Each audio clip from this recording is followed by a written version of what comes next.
Hazrat Abdullah bin Amr radiyallahu anhu says that Allah's Apostle sallallahu alaihi wasallam said, "The time of Zuhr commences after the sun passes the meridian, when a man's shadow equals him in length, and lasts unless the time of the Asr prayer starts, and the time of the Asr prayer lasts unless the sun turns yellow, and the time of the Maghrib prayer lasts until the twilight disappears, and the desirable time of the Isha prayer lasts up to the mid of the midnight, and the time of the morning prayer lasts up to the sunrise. When the sun rises refers from prayer as it rises between the Saturn's two horns." Note: here a point rises that the sun rises all the time in some region.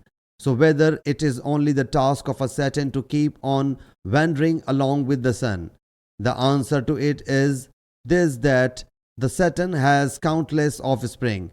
It is most probable that he might have appointed any of his subordinates to perform this task. Sa'idi.